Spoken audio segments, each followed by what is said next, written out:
So in my last video, I noted that in discussion today, we only had time to go through questions 3 through 10 for assignment 2, part A on morphology.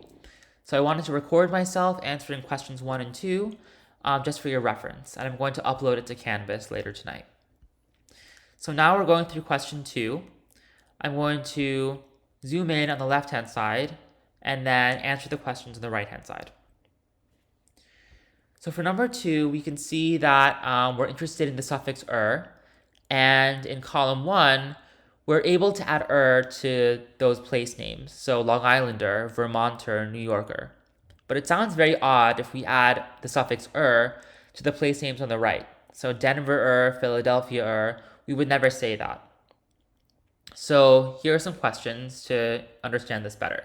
So first, in general terms, what does the suffix "er" mean in these words? So we can say for 1,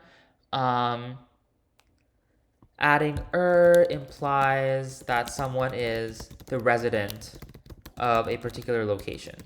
So if you're a Londoner, it means that you're from London. Okay. Number 2, how is this different in meaning from the "er" found in the words skater and walker? So we can tell that those are different because in skater and walker, the roots are skate and walk, respectively. And if you're a skater, that doesn't mean that you're from a place called Skate. And the same thing with walker. So we can describe that the suffix "er" in skater and walker as the performer of an action. So skate and walk are both verbs. A skater is someone who skates, and a walker is someone who walks. Okay, number 3. As shown in column 2, the distribution of "er" in the above data is restricted. State the constraint here in your own words. So here, the strategy is exactly the same as what I showed in discussion and for question 1. Essentially, for each of the words where "er" is allowed to be added, you list the final consonant, or the final sound. Then, for each of the place names for which "er" is not allowed to be added, you also list the final sound before the suffix. And then you compare the two lists. So let's compare column 1, where we are allowed to add "er" to the end. So what are the final sounds of the roots? So we have Long Island, that's a D. Vermont, T. New Yorker would be a K. Newfoundlander, D. Londoner would be N. What about column 2, where we're not allowed to add "er"? So we look at the final sound of the root before the suffix. So Denver, that's "er", R. Philadelphia, that's A. San Francisco, Toronto, Miami, that's an I.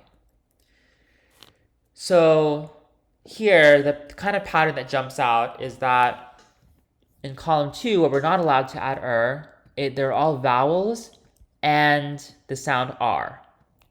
So we can make a really broad rule and state that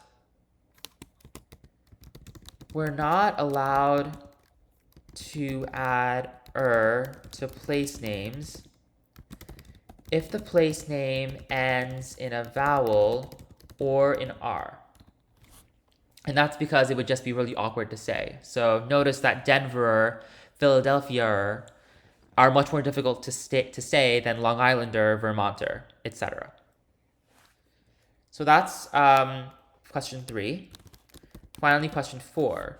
Does this constraint apply to the type of "er" used in the word skater? So the hint is one who discovers and one who plows. So the answer to this question is that no, it doesn't. The constraint in 3 doesn't apply to the type of "er" in skater, as in the performer of an action. Apparently, discoverer